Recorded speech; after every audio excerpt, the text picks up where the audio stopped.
तो तरुण, सुना होगा आपने भी, राजनीति तो इस पर शुरू हो गई है, लेकिन कौन कौन से ऐसे प्राइवेट इंडिविजुअल्स हैं जिनके खिलाफ आज ये जांच चल रही है, और मकसद यही है कि इन प्राइवेट इंडिविजुअल्स का क्या रोल रहा है इस पूरे करोड़ों के हिसाब किताब में। इसके अलावा 5वें नंबर से शुरू होते हैं प्राइवेट लोग, जिसके अंदर सबसे पहले विजय नायर का नाम है, जो कि पूर्व सीईओ है ओनली मच लाउडर, मुंबई स्थित ये कंपनी है। इसके अलावा अमनदीप ढल, आनंद माफ कीजिएगा, समीर महिंद्रू, अमित अरोड़ा, जो आप ट्रांजैक्शन का जिक्र कर रही हैं उनके अंदर अमित अरोड़ा जो कि मैसर्स बड़ी रिटेल प्राइवेट लिमिटेड से जुड़े हुए हैं, उनका भी इस ट्रांजैक्शन के अंदर जिक्र है।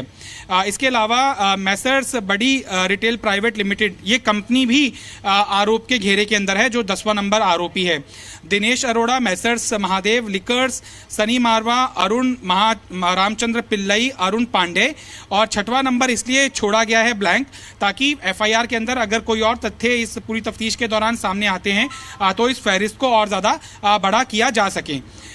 ये जो बीजेपी आरोप लगा रही है और उसका काउंटर आम आदमी पार्टी की तरफ से दिया जा रहा है, और पूर्व एलजी की भी भूमिका के ऊपर आम आदमी पार्टी की सरकार सवाल उठा रही है। देखिए, जो सीबीआई की एफआईआर है उसके अंदर किसी भी डेटा का जिक्र नहीं है, जो अभी तक बीजेपी अपनी प्रेस कॉन्फ्रेंस के जरिए राजनीतिक आरोपों के घेरे में आम आदमी पार्टी की सरकार को ले रही है।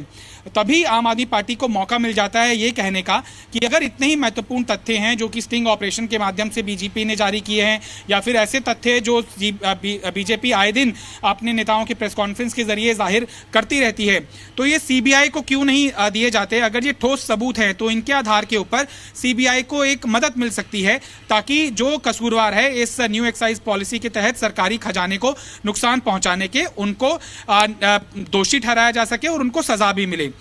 बीजेपी भी राजनीति कर रही है और आम आदमी पार्टी को भी राजनीति करने का पूरा मौका मिल रहा है, और ये तब तक है जब तक सीबीआई सार्वजनिक तथ्यों के सामने ना लाकर ये एस्टेब्लिश कर पाए कि मनीष सिसोदिया की संलिप्तता अब एस्टेब्लिश हो चुकी है। ईडी भी सबूत तलाशने की कोशिश कर रही है, और जब तक सबूत सामने नहीं आते बीजेपी को भी मौका मिलता रहेगा और आम आदमी पार्टी को भी मौका मिलता रहेगा। एक भी शराब कारोबारी अगर सबूत के तौर पर अब सरकारी गवाह भी बन जाता है तब भी इसे बड़ी कामयाबी माना जाएगा। ये संकेत इस बात के मिलेंगे कि देर नहीं सबेर नहीं मनीष सिसोदिया की घेरेबंदी भी आशंकित है, लेकिन अभी तक किसी के भी सरकारी गवाह बनने या किसी के पास से भी ऐसे महत्वपूर्ण दस्तावेज या तथ्य सामने नहीं आए हैं जिससे कि मनीष सिसोदिया की डायरेक्ट इन्वॉल्वमेंट इस स्कैम के अंदर साबित हो सके।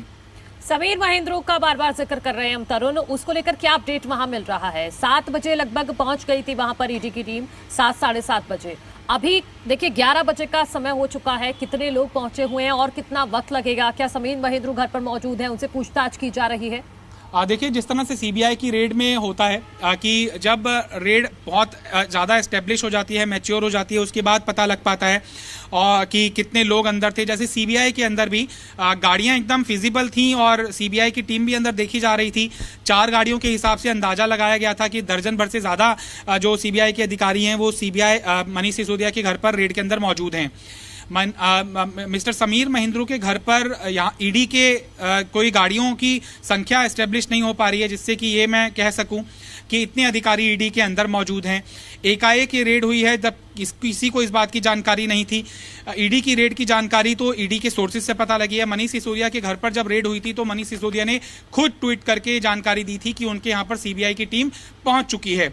लिहाजा थोड़ी देर तक और कंफर्म तथ्य होने के बाद ही हम अपने दर्शकों को सही जानकारी दे पाएंगे कि ईडी की जो रेड है उसके अंदर कितने लोग शामिल है, और संभवतः 8 बजे के आसपास टेंटेटिव टाइम है जो ईडी की टीम यहाँ पर पहुंची थी, तो करीबन 3.5 घंटे का तो वक्त होने ही वाला है। 12 बजे के बाद ईडी के सोर्सेज से फिर वेरीफाई करने की कोशिश हम करेंगे कि महिंद्रू के यहाँ पर जब रेड चल रही है तो क्या महिंद्रू खुद भी घर के अंदर मौजूद हैं या नहीं हैं, या फिर कुछ संदेह की ऐसी कुछ चीज़ें मिली हैं जिससे कि आशंकित माना जाए कि रेडमारी और ज़्यादा लंबी चल सकती है।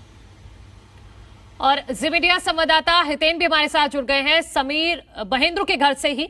आप बताइए, आपके पास क्या अपडेट है? कितनी देर से अभी भी पूछताछ क्या वहां पर की जा रही है? समीर महिंद्रू घर पर ही मौजूद है क्या?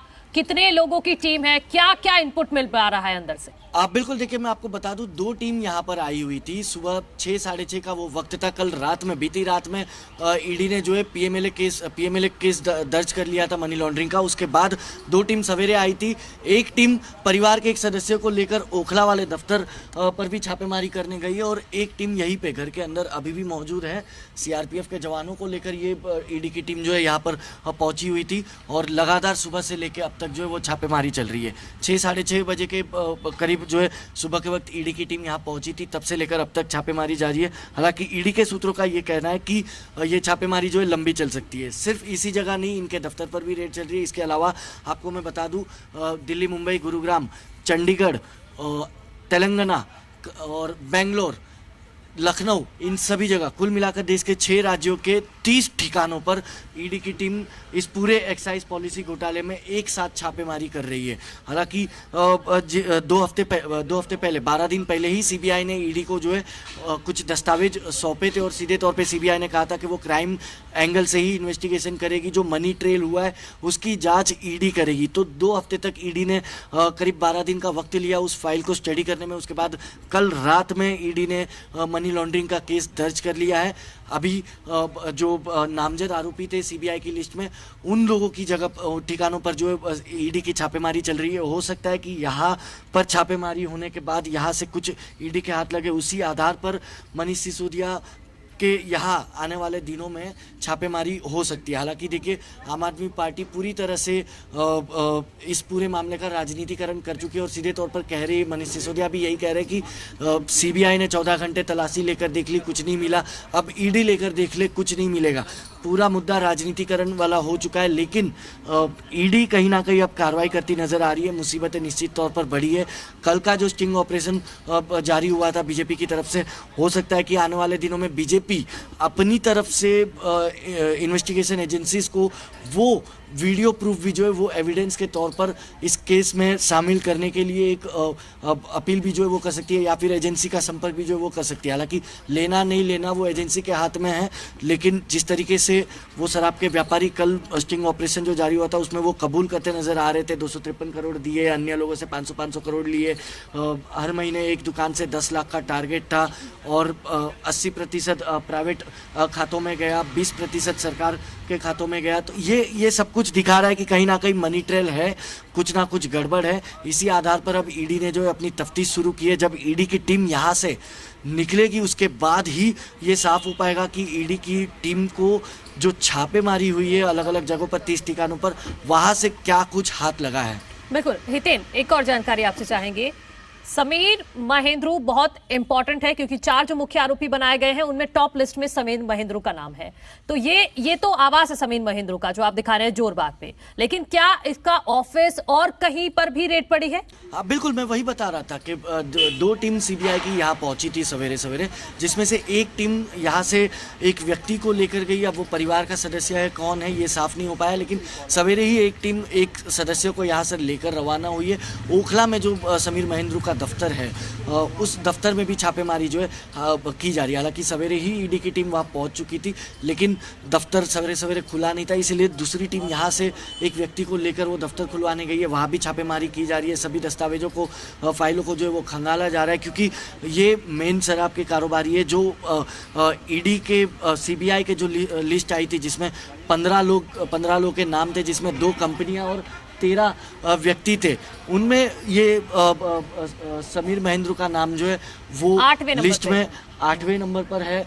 और तो कहीं ना कहीं ये एक मुख्य कल्प्रिट जो है वो माने जा सकते हैं, और इनकी भूमिका भी जो है वो काफ़ी अहम हो जाती है कि आखिरकार ईडी जो मनी ट्रेल जानना चाहती है वो जानकारी क्या समीर महेंद्रू दे पाते नहीं दे पाते, ये देखने वाली बात होगी। क्या वो जानकारी दे पाते ईडी को कि इसमें किसी प्रकार का कोई मनी ट्रेल था या किसी प्रकार का कोई दबाव था, क्योंकि कल के स्टिंग ऑपरेशन में हमने देखा था एंड में वो कारोबारी सीधे तौर पर कबूल भी कर रहे थे कि पंजाब के शराब लिकर किंग्स को दिल्ली में एंट्री कराने का दबाव भी जो है कहीं ना कहीं उन पर था।